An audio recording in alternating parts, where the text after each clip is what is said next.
Sejam todos bem-vindos, irmãos, a esta apresentação muito especial.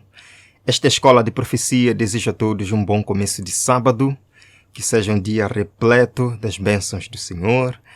Venha comigo nesta oração para darmos início com a nossa conversa especial de hoje. Obrigado, Pai, pela semana longa, pelos desafios, pelas vitórias e também pelas perdas. Elas nos ensinam muito sobre a importância de confiar no Senhor momento a momento. Eis a oportunidade, Pai, nestas horas preciosas em que damos as boas-vindas ao Santo Sábado. Queremos, Senhor, analisar alguns eventos correntes, queremos estudar a Sua Palavra e descobrir a Sua vontade para a nossa vida hoje. Usa-nos, Senhor, como luz para este tempo. Em nome de Jesus. Amém. Aproveite, compartilhe este vídeo com o seu irmão. Vamos procurar espalhar esse vídeo para que mais pessoas possam entender, irmãos, e possam escapar dos fortes enganos que vêm sobre o mundo. Vejam só, a La Croix Internacional, que é um site de notícias católico, em 24 de janeiro de 2025, lançou uma publicação dizendo que o Papa está recuperando seu poder e influência à medida que cada vez mais cristãos não católicos reconhecem a primazia de Roma em assuntos internacionais. Isto é muito interessante. Eu quero começar lendo esta passagem. Vejam que no livro Grande Conflito, o romanismo é hoje olhado pelos protestantes com muito maior favor do que anos atrás. Verdade ou não? Com certeza isto é verdade. Vamos continuar. Ganha terreno a opinião de que, em última análise, não diferimos tão grandemente em pontos vitais como se supunha, e de que pequenas concessões de nossa parte nos levarão a melhor entendimento com Roma. Agora deixe-me vos dizer que é desta pequena concessão que virá a grande apostasia, a grande e maior concessão. O papado que os protestantes hoje se acham tão prontos para honrar é o mesmo que governou o mundo nos dias da Reforma, quando homens de Deus se levantaram com perigo de vida a fim de denunciar sua iniquidade. Possui o mesmo orgulho, a mesma arrogância que dela fizeram senhor sobre reis e príncipes e reclamaram as prerrogativas de Deus. Roma não mudou nada. Irmãos, nós precisamos entender isto de uma vez por todas. Roma não mudou nada. Tudo que nós estamos vendo aí, concílios ecumênicos, reuniões maravilhosas e celebrações de unificação, não passam de tentativas do papado para recuperar a supremacia perdida. E nós veremos isto acontecendo em breve. Agora, a La Croix Internacional lançou esta publicação no contexto da Semana de Oração pela Unidade Cristã, que começou de 18 e terminou em 25 de janeiro de 2025. E esta Semana de Oração foi promovida por Roma e também pelo Concílio Mundial das Igrejas. Vejam que isto é de 30 de janeiro de 2025, vem direto do site do Concílio Mundial das Igrejas. É dito, em todo o mundo, com um só coração, a Semana de Oração pela Unidade dos Cristãos. Como eu disse, sempre vai aparecer assim bonito. Semana de Oração para a Unidade, Semana de Oração para ajudar o mundo, Semana de Oração pela Casa Comum, Semana de Oração Ecumênica para isto. Sempre bonito. Mas o objetivo, irmãos, eu vou vos mostrar até o final desta apresentação. Vejam aqui. Igrejas de Genebra se reúnem para celebrar a unidade e a esperança compartilhada pela reconciliação. Eu pergunto, celebrar a unidade de quê, meus irmãos? Celebrar unidade de quê? Reconciliação. Celebrar reconciliação de quê? Vejam aqui. Aí nós vemos membros de várias igrejas de Genebra que se reuniram para o culto da Semana de Oração pela Unidade dos Cristãos. Vemos também aí, este foi um culto especial de oração pela Unidade Cristã na Catedral de São Jorge, em Jerusalém. Isto foi no domingo 26 de janeiro de 2025. Vejam só, realmente interessante, realmente comovente. As pessoas nem imaginam o que vem por detrás disto. Vejam aqui, amigos, o presidente aí da Conferência de Igrejas Europeias, e juntamente com líderes de várias tradições cristãs. Também aqui nós vemos comunidades cristãs em Nova Delhi, na Índia, se reunindo em oração. Isto parece muito bonito e comovente. Em Camarões, aí está a celebração do Dia Ecumênico na Universidade Protestante da África Central. Queridos, tudo isto parece muito bonito. Vamos à unidade, reconciliação, somos todos irmãos, estamos juntos na caminhada, vamos nos perdoar, nada mais de pregação, nada mais de proselitismo, deixe cada um na sua igreja, todos os caminhos levam a Deus. Isto tudo parece maravilhoso, mas nós sabemos, à luz da palavra de Deus, à luz da profecia bíblica, de que fonte jorram tais águas contaminadas e para onde é que nós caminhamos? Vejam aqui, 24 de janeiro de 2025, vem da Lacroix Internacional. É dito entre protestantes, este é um site católico, entre protestantes e ortodoxos, a autoridade do Papa acabou prevalecendo. O que eles disseram? Irmãos, quando eu vos digo que cuidado com o movimento ecumênico, muitos não acreditam. Dizem, irmão Onésimo, você tem preconceito para com outras denominações. Não é preconceito, meus irmãos. Eu não tenho preconceito com nenhum cristão.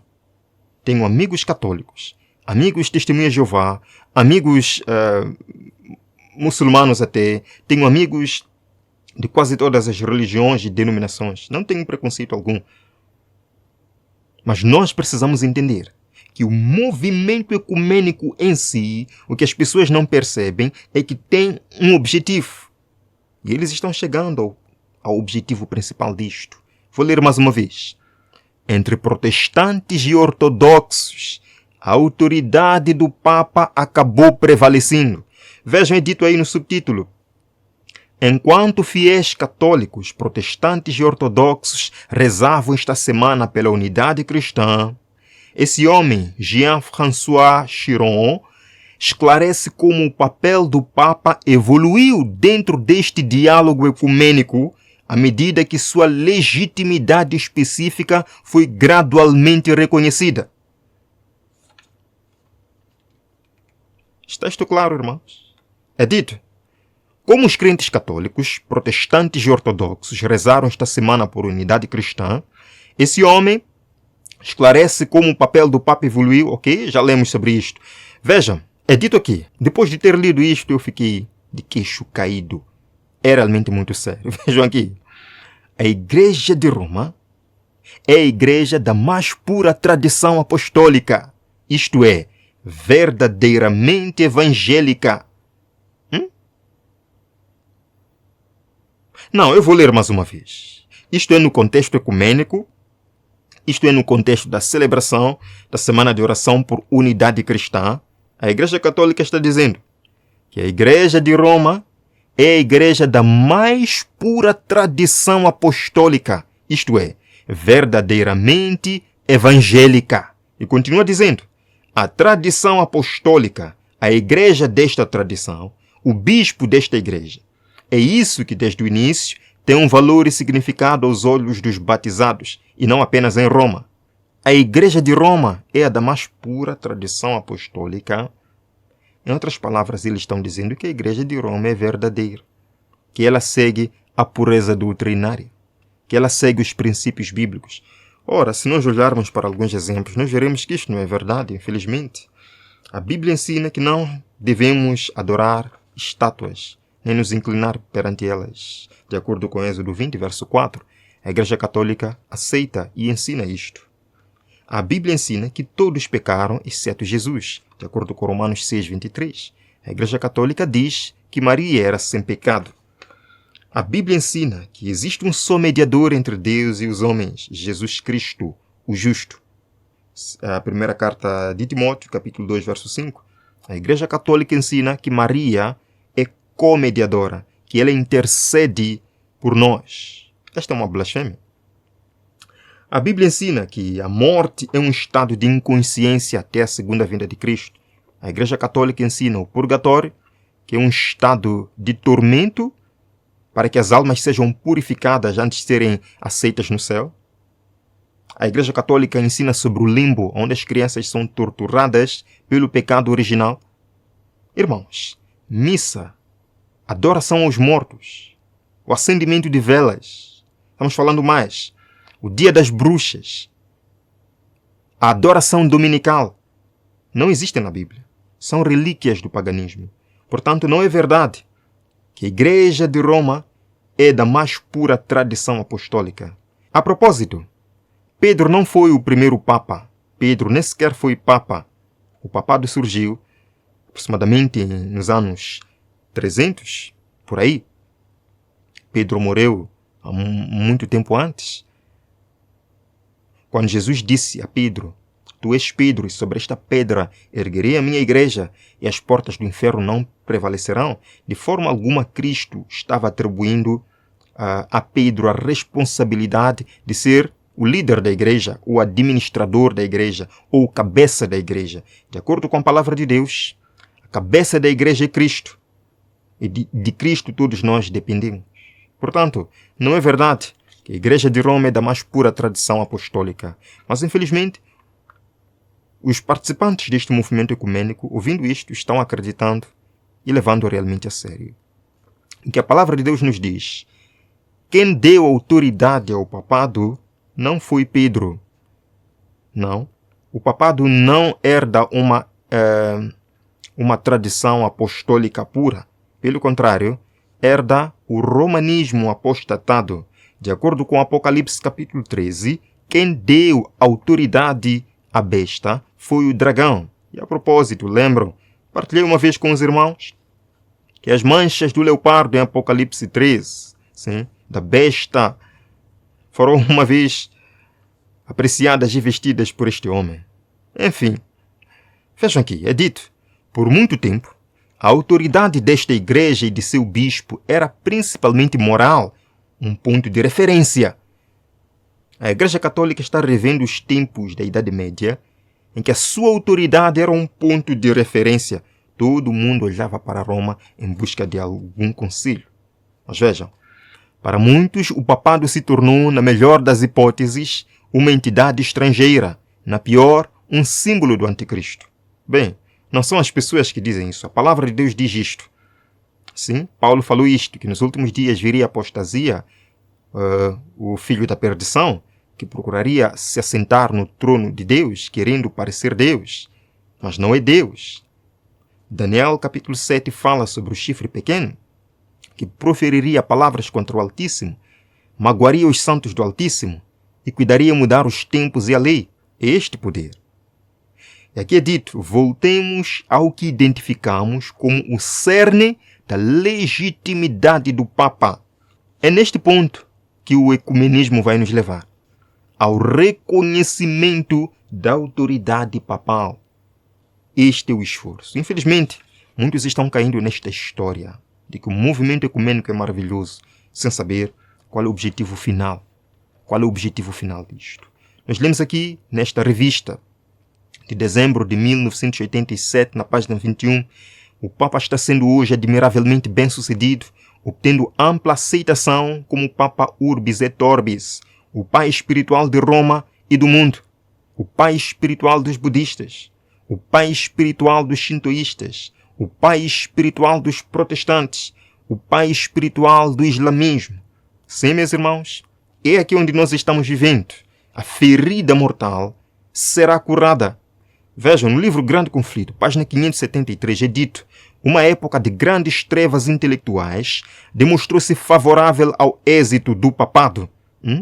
Foi na idade das trevas que o papado teve êxito. E muitos dizem hoje: não se preocupem, as coisas mudaram, vivemos no século XXI. Vejam aqui, provar-se-á ainda que um tempo de grande luz intelectual é igualmente favorável a seu triunfo.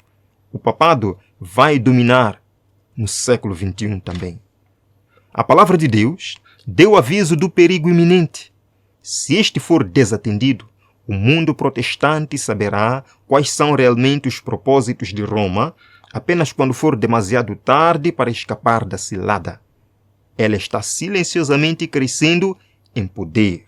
Volto a dizer mais uma vez que o movimento ecumênico não leva ninguém para o céu.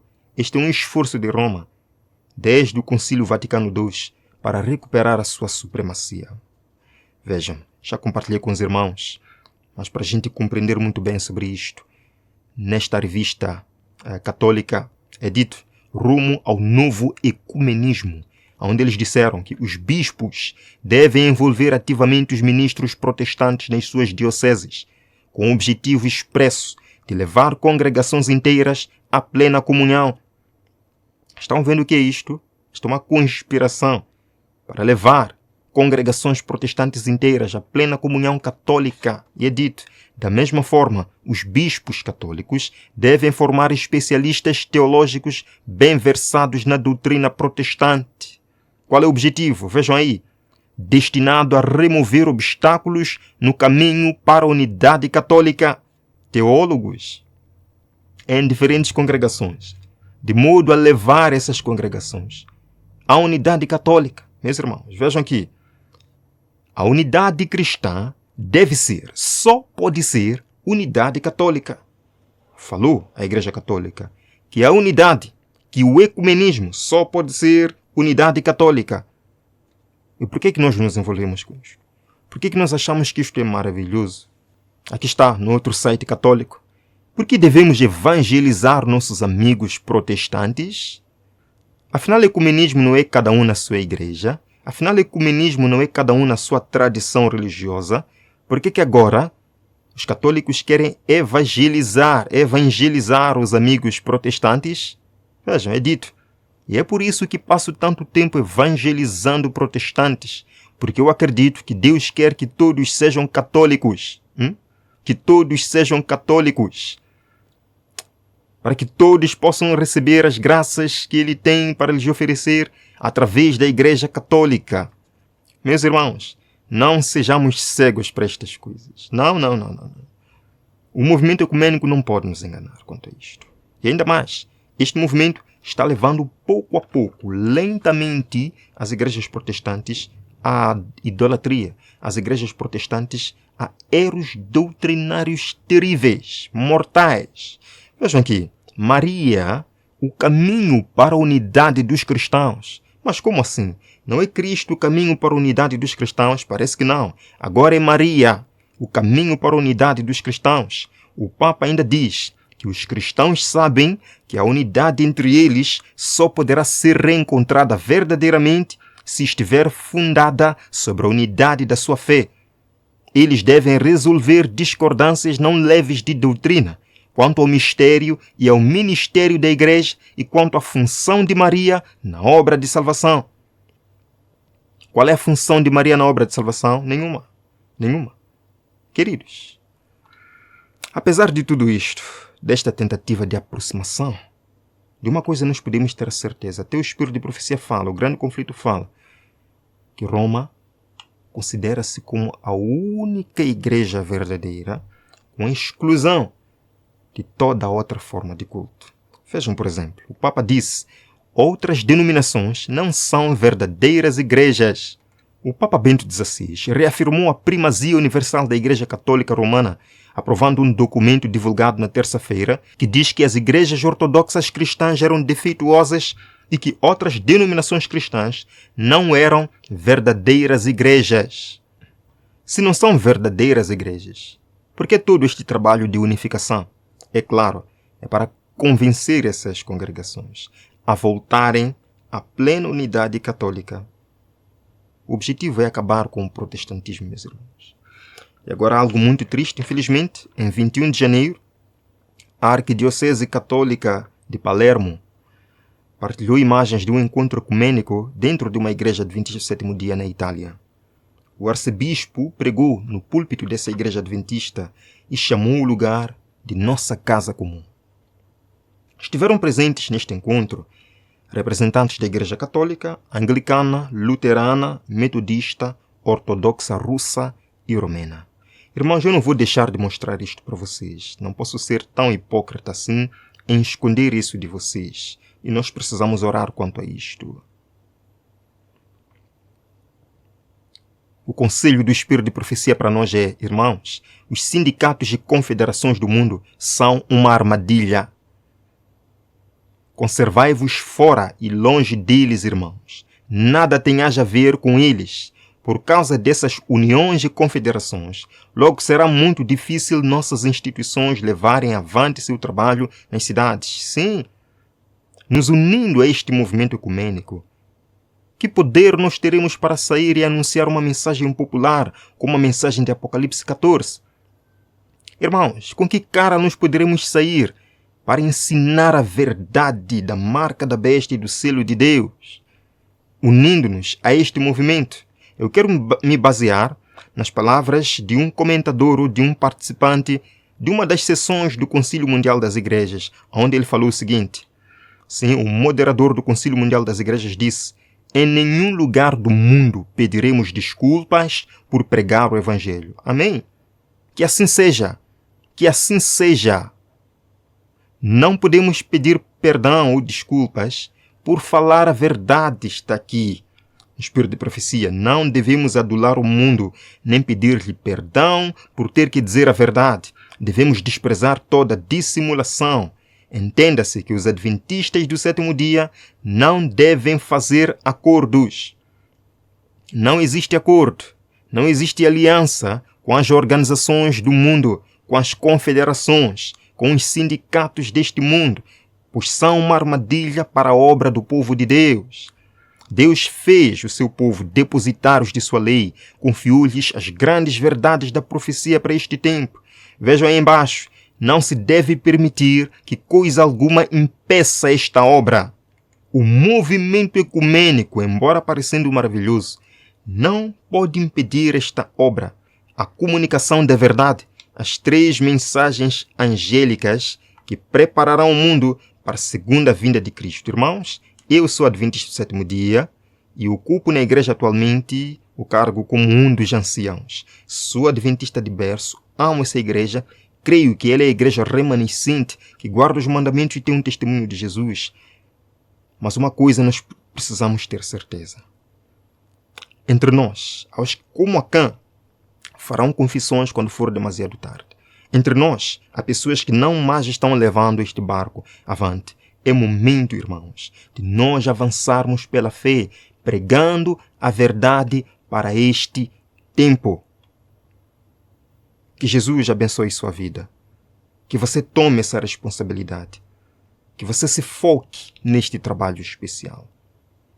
A hora já vai, nós vamos terminar com uma oração. Obrigado, Senhor, por esta conversa na abertura do sábado. Chamou-nos, Senhor, com uma missão especial e nós não iremos desviar o nosso foco disto. Guarda-nos, Pai. Dá-nos um sábado maravilhoso. Em nome de Jesus. Amém. Amém. A paz do Senhor habite no seu coração. Nos veremos na próxima apresentação.